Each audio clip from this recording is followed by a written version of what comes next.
Hello my dear friends, welcome back to another lecture. इसमें हम thermodynamics नहीं discuss करेंगे। इसमें मैं ऑर्गेनिक का पोर्शन शुरू करूँगी। ऑर्गेनिक केमिस्ट्री का भी एक एक लेक्चर अपलोड करूँगी। ऑर्गेनिक को थोड़ा धीरे पढ़ाएंगे, फिज़िकल को थोड़ा, क्योंकि पहले शुरू कर लिए तो वो ख़त्म करने का ट्राई करेंगे उसको। ऑर्गेनिक भी साथ साथ चलती रहेगी, क्योंकि अगर मैं ऑर्गेनिक फ़िज़िकल के ख़त्म होने के बाद कराऊँगी तो सिलेबस तो ऐसे 4 साल में भी कंप्लीट ना हो, है ना। तो ऐसा करते हैं, हम ऑर्गेनिक भी बीच बीच में शुरू करेंगे। एक बार फिज़िकल और ऑर्गेनिक ख़त्म हो, फिर इनऑर्गेनिक पे बढ़ेंगे। तो ऑर्गेनिक में सबसे पहले तो मैं आपको बताती हूँ कि ऑर्गेनिक में हमें पढ़ना कैसे और क्या क्या होता है। हमें ये, जब हम होते हैं, बच्चे होते हैं, तो हम ए से शुरू करते हैं, ABCD, ये सीधा Z पे बढ़ते हैं। ऑब्वियसली ABCD से शुरू करते हैं। तो कई बार क्या होता है, हमें बेसिक्स तो क्लियर नहीं होते और हम सीधा एल्कोहल फिनॉल ईथर पे बढ़ जाते हैं, है ना, या फिर एमीन्स पे बढ़ जाते हैं सीधा ही। पता हमें पिछली चीज़ें होती नहीं हैं। तो पहले तो बेसिक स्ट्रॉन्ग होना चाहिए किसी भी चीज़ का, तभी आगे बढ़ा जा सकता है। जैसे फिज़िकल के लिए मैथ्स स्ट्रॉन्ग होनी थोड़ी ज़रूरी है ना। इनऑर्गेनिक के लिए थोड़ा रट्टा पाठ स्ट्रॉन्ग होना ज़रूरी है। हालांकि इट इज़ नॉट ओनली कि रट्टा ही चढ़ाते रहो, समझना भी होता है उसे। फिर इसी प्रकार ऑर्गेनिक के लिए ऑर्गेनिक का बेसिक चीज़ों का पता होना बहुत ज़रूरी है, ठीक है। तो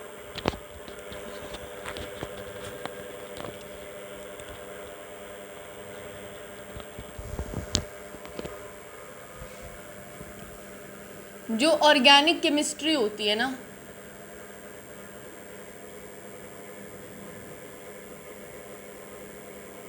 इसमें बड़ी सारी चीज़ें आती हैं बच्चों। जैसे अगर मैं टॉपिक्स के नाम बताऊं तो सबसे बेसिक तो आपको पहले नॉमेनक्लेचर पता होना चाहिए, किसी भी जगह का, किसी भी कंपाउंड का। नॉमेनक्लेचर अच्छे से हुआ तो आइसोमेरिज्म अच्छे से आना चाहिए। आइसोमेरिज्म में हर प्रकार का आइसोमेरिज्म तगड़ा हुआ तो GOC आनी चाहिए, जर्नल ऑर्गेनिक केमिस्ट्री, जिसमें हम इफ़ेक्ट्स का डिस्कशन करते हैं।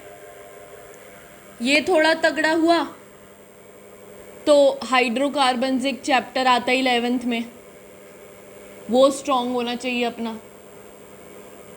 पर ये चैप्टर तो खुद ब खुद स्ट्रॉन्ग हो जाता है अगर हमें आगे वाले चैप्टर स्ट्रॉन्ग हो। वो क्या है? एक होता है बच्चों रिएक्शन मैकेनिज्म। अगर ये किसी का स्ट्रॉन्ग हो गया, वो तो भाई पूरी ऑर्गेनिक जान गया, ठीक है। रिएक्शन मैकेनिज्म में ही रिडक्शन, ऑक्सीडेशन वगैरह चीज़ें आ जाती हैं। फिर आपके 12th के चैप्टर शुरू होते हैं, halo alkanes and halo arenes वगैरह।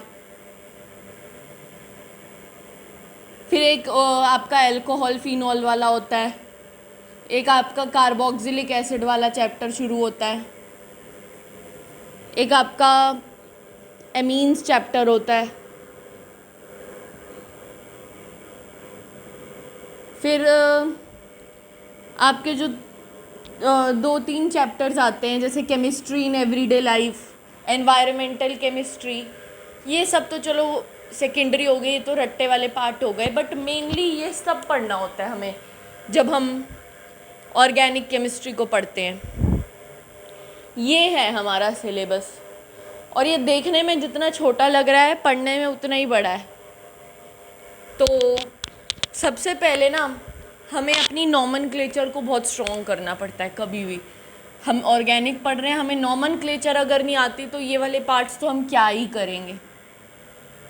तो step by step, baby steps लेके पढ़ेंगे, अच्छे से पढ़ेंगे, कॉन्सेप्ट की क्लैरिटी करेंगे और फिर ही आगे बढ़ेंगे।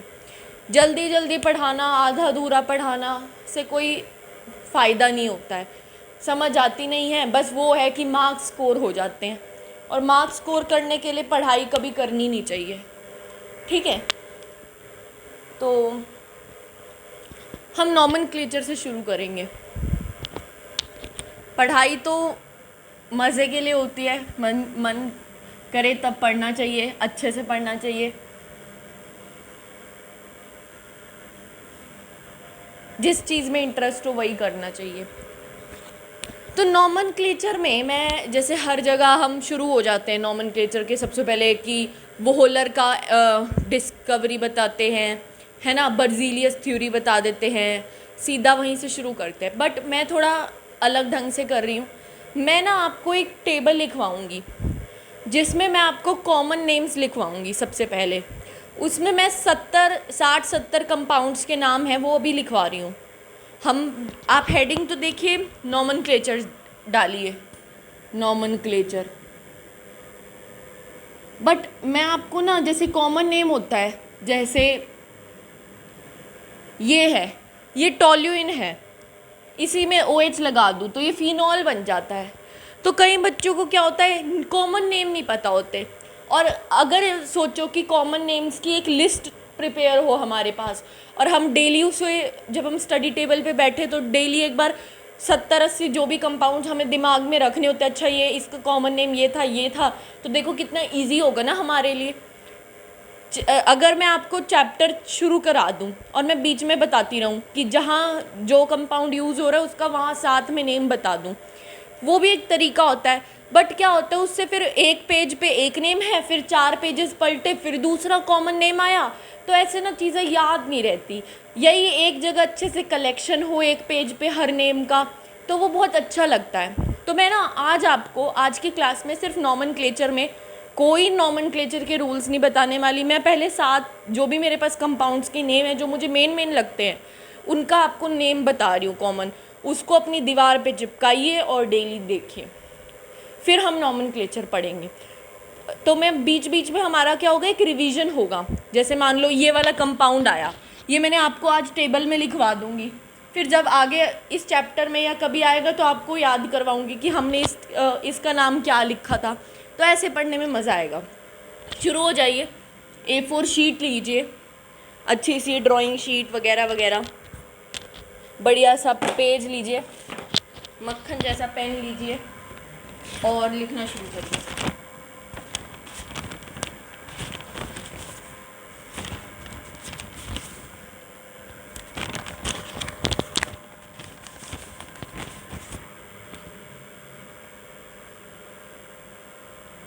इसकी चिंता मत करिए कि ये हेक्सागोनल रिंग में मैंने गोला सा क्या बनाया है, अभी सिर्फ नोट डाउन करिए।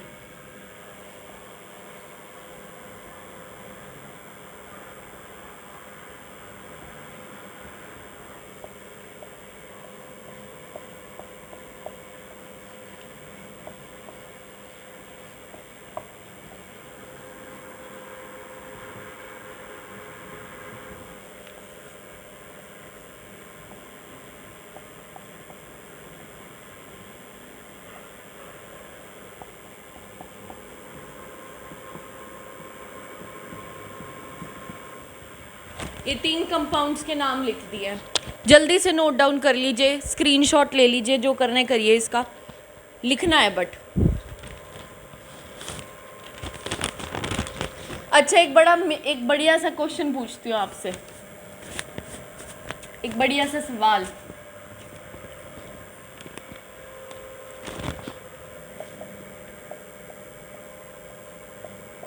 ये बच्चे ना बहुत कंफ्यूज हो जाते हैं इसमें। 4th था ये।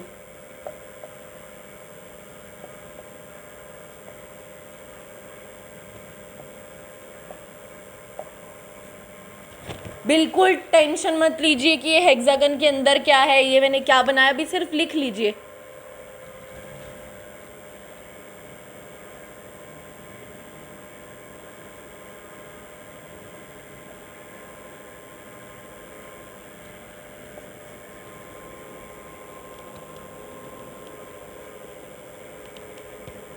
देखिए कितना ज़बरदस्त मिसनॉमर है यहाँ पे, बेंजीन हेक्साक्लोराइड।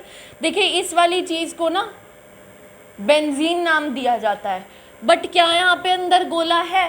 नहीं है, बट फिर भी इसका नाम क्या है? Benzene hexachloride. अब किसी बच्चे को नहीं पता होगा ना और पूछा होगा क्वेश्चन में कि बेंजीन हेक्साक्लोराइड क्या है, तो वो बच्चा ये टिक करके आएगा, क्योंकि बच्चे को क्या पता होता है कि अच्छा रिंग में अगर गोला बन रखा है तो वो बेंजीन होता है, और यहाँ पे भी वर्ड बेंजीन है तो वो इसको बेंजीन हेक्साक्लोराइड लिखेगा, इसको नहीं करेगा। बट बेंजीन हेक्साक्लोराइड ये है, तो मैं ये बता रही हूँ कि ये एक मिसनॉमर है, और हेक्साक्लोरोबेंजीन ये है।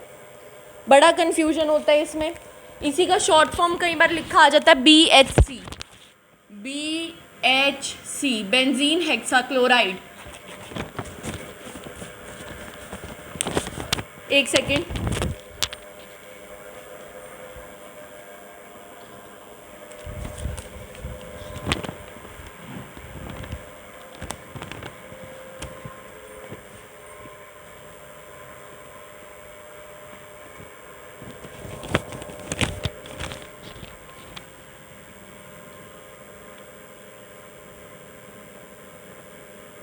अभी सिर्फ आपने नोट डाउन करना है जो मैं लिख रही हूँ, कोई टेंशन नहीं लेनी कि ये वाली चीज़ का मतलब मुझे समझ नहीं आ रहा, कुछ भी नहीं टेंशन लेनी।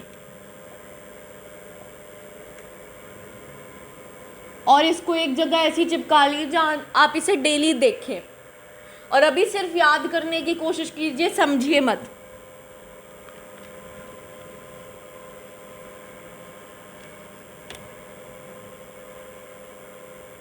मैं आपको बार बार कह रही हूँ कुछ टेंशन नहीं लेनी, इसको सिर्फ नोट डाउन करते रहिए।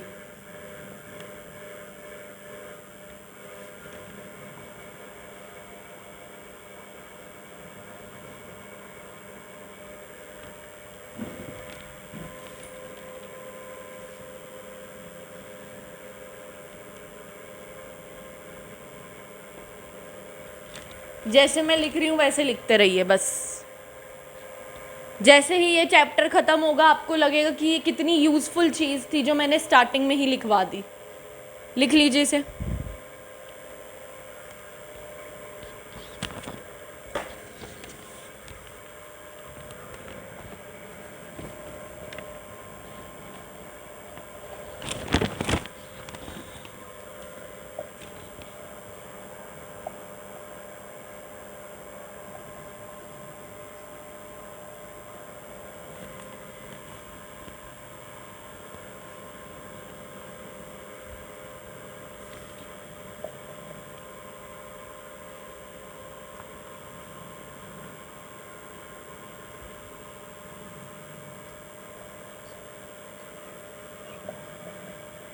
पहले ये नोट डाउन करिए नियो तक।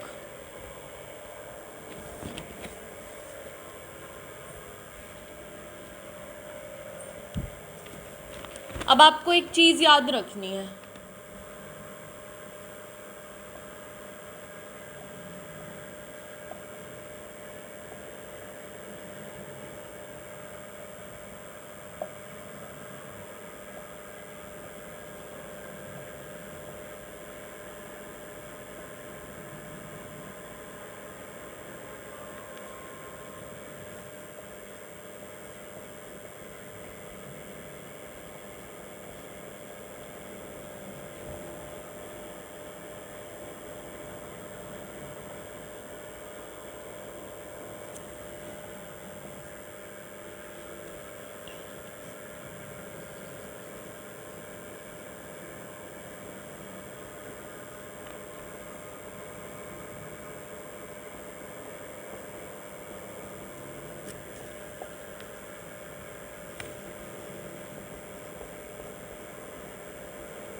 ये लिख लिया,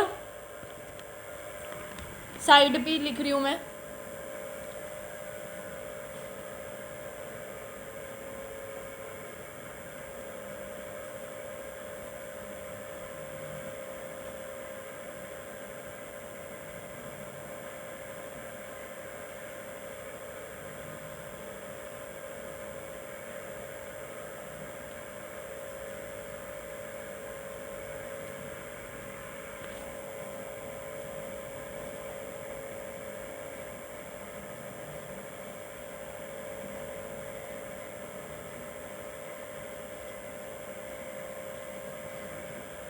ये लिखिए,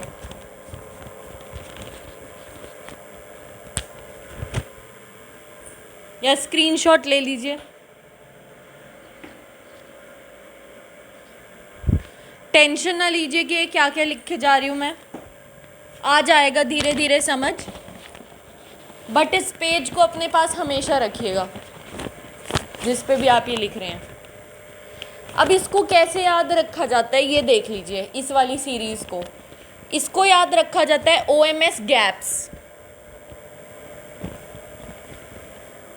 OMS गैप्स ये एक निमोनिक है जो आपको याद रखना है, OMSGAPS।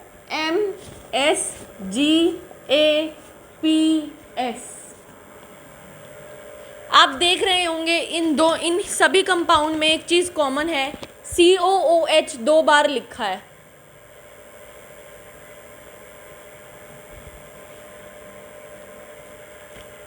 समझ रहे हैं? इन सभी कंपाउंड्स में ये चीज़ कॉमन है कि COOH 2 बार लिखा है। अगर तो इन दोनों के बीच कोई कंपाउंड नहीं, कोई भी मॉलिक्यूल बीच में नहीं है तो वो है ऑक्जेलिक। मैंने एक CH2 बीच में लगा दिया तो वो बन गया मेलोनिक, 2 CH2 लगा दिए तो वो बन गया सक्सीनिक, 3 लगा दिए तो ग्लूटेरिक, 4 लगा दिए तो एडिपिक, 5 लगा दिए तो पाइमेलिक, 6 लगा दिए तो सुबेरिक। तो ये ऐसे याद रख लीजिए।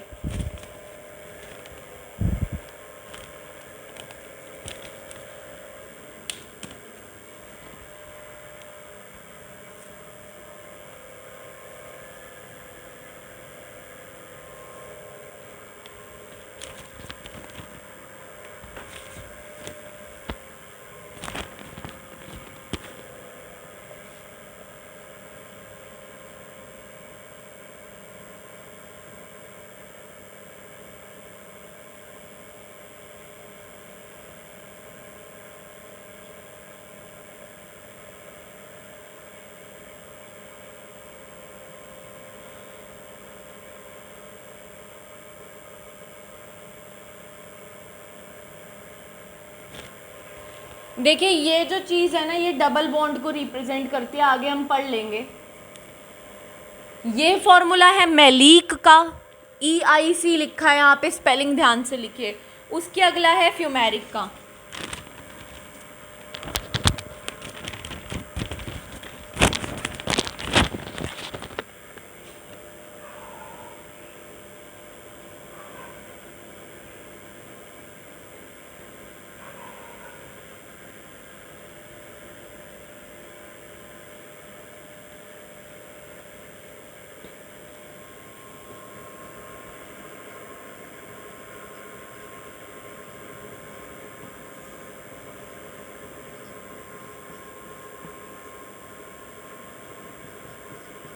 तो आप मैलीक और मैलिक में कंफ्यूज ना हुए, मैलीक और मैलिक दोनों अलग वर्ड्स हैं और ये फॉर्मूले आपको याद होने चाहिए।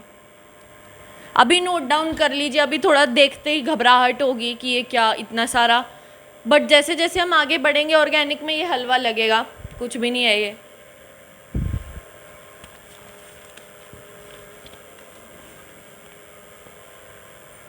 तो मैलीक और मैलिक में डिफरेंस याद रखिए।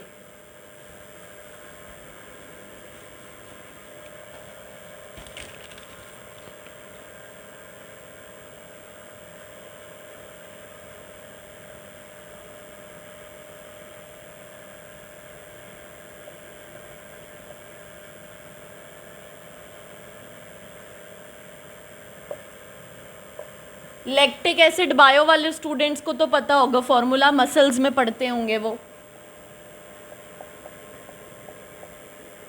पायरुविक एसिड भी पढ़ लेते हैं ये फोटोसिंथेसिस रिस्पिरेशन वगैरह में।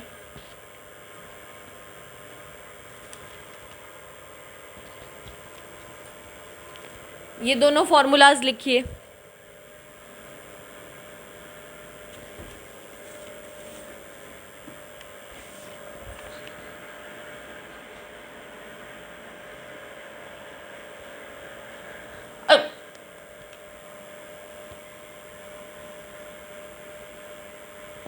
आई होप ये अब थोड़ा क्लियर हुआ है, बोर्ड थोड़ा ब्लर सा हो रहा था।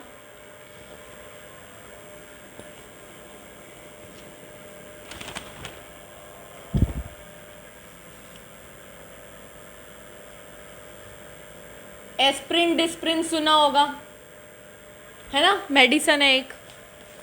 क्या होता है इसका formula?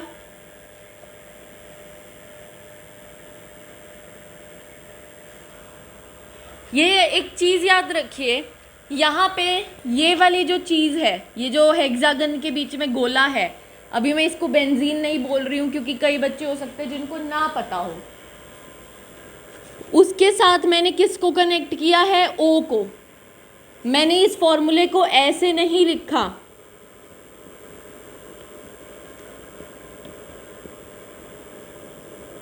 Both are different things. इसका नॉमेनक्लेचर अलग होगा, इसका नॉमेनक्लेचर अलग होगा।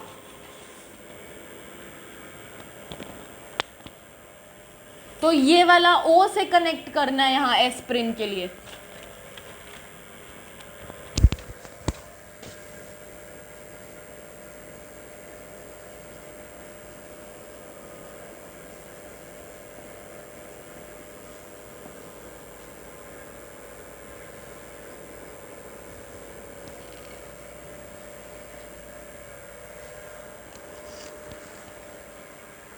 लिख लिया?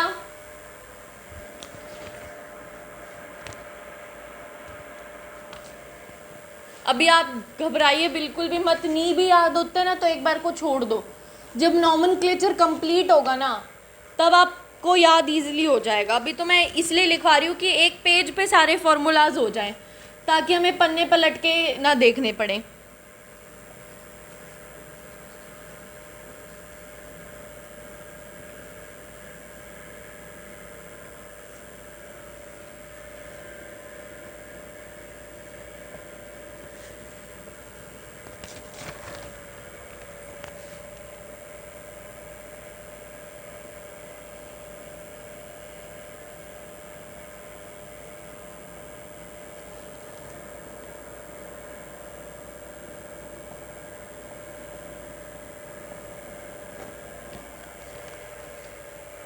देख लीजिए,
ये बच्चों सी है ना, ये थोड़ा सी नहीं दिख रहा, सी है ये।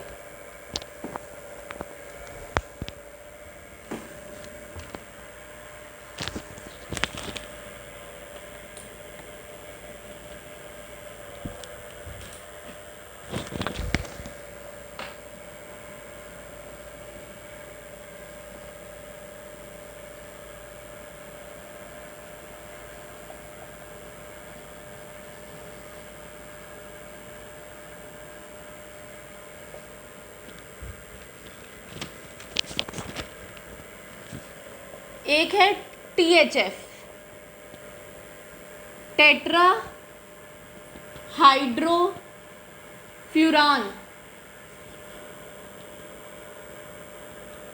एक होता है फ्यूरान, सिर्फ फ्यूरान। समझ रहे डिफरेंस? टेट्रा हाइड्रोफ्यूरान में मैंने डबल बॉन्ड नहीं लगाया, फ्यूरान में मैंने डबल बॉन्ड लगाया है, ये याद रखिएगा।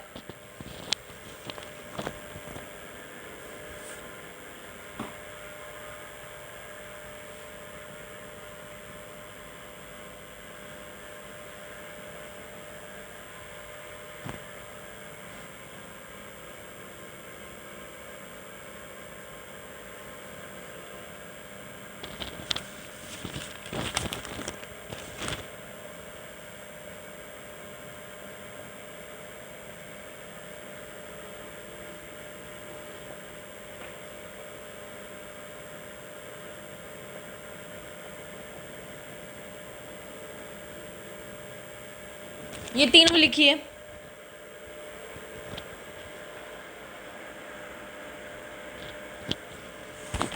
ये तीनों लिख लिया आप लोगों ने?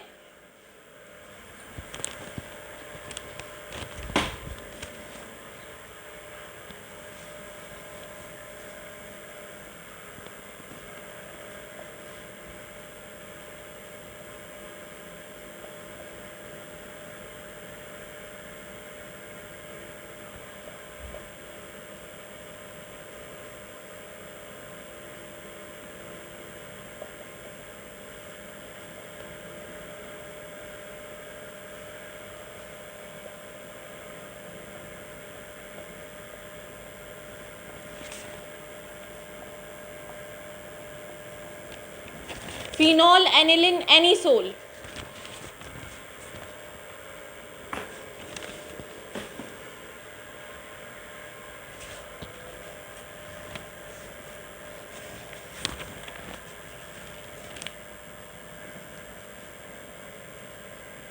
मैंने अपने एक क्वेश्चन में ग्लाइकॉल ग्लिसरॉल ऐसे ऐसे एक लिखवाया था जिसमें आपको ए की वैल्यू बतानी थी स्टेट्स ऑफ मैटर में। तो देखिए जिसको फॉर्मूला याद होगा ग्लिसरॉल ग्लाइकॉल का वो क्वेश्चन अच्छे से कर लेगा बंदा।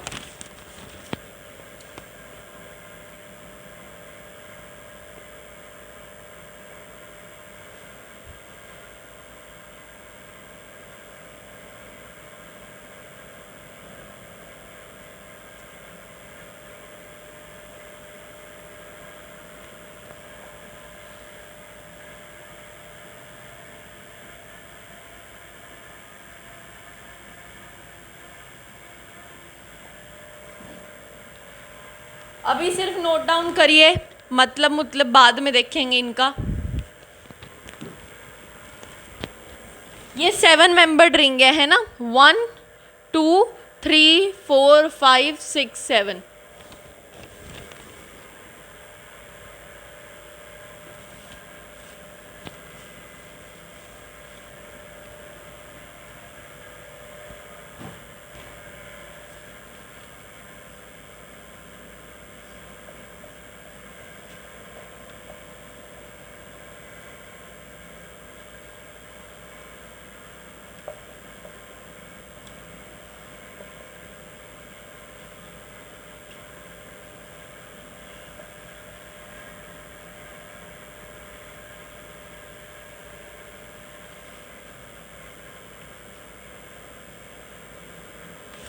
ये आपका ना इनऑर्गेनिक में आएगा, रिडॉक्स में। ये वाला कंपाउंड इसका नाम है कार्बन सब ऑक्साइड, C3O2।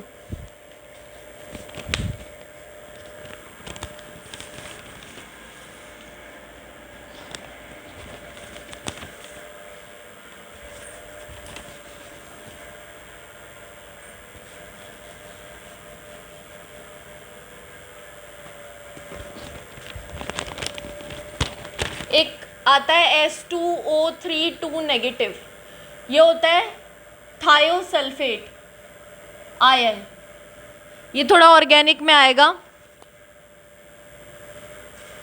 एक होता है S4O6 नेगेटिव, ये होता है टेट्राथायोनेट आयन।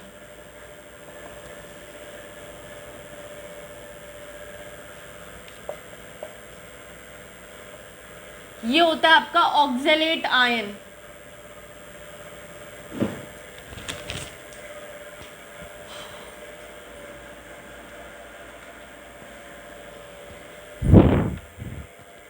ठीक है,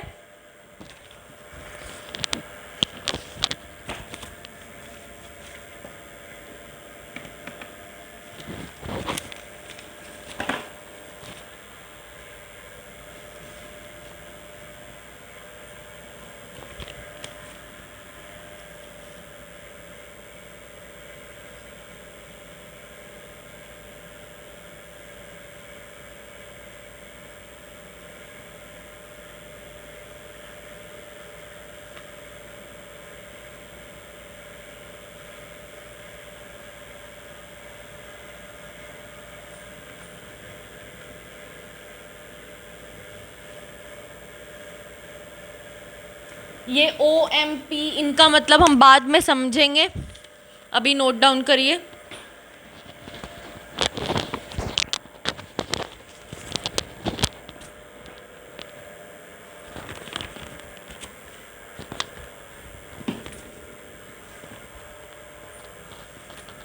अच्छा देखिए, जब मैं कंपाउंड का नाम लिख रही हूँ ना तो थोड़ी स्पेलिंग इधर से उधर हो सकती है, तो उसको एक बार गूगल पे भी कंफर्म कर लीजिएगा कि कहीं मैंने गलत स्पेलिंग लिखवा दी। मैं पहले ही बता रही हूँ, थोड़ा सा इधर उधर हो सकता है।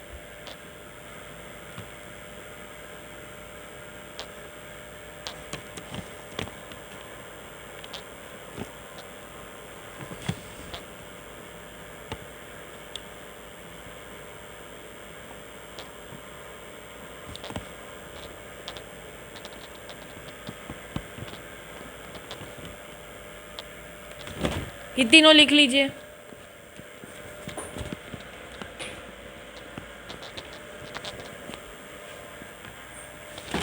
एंड लास्ट कंपाउंड, नहीं लास्ट नहीं है ये,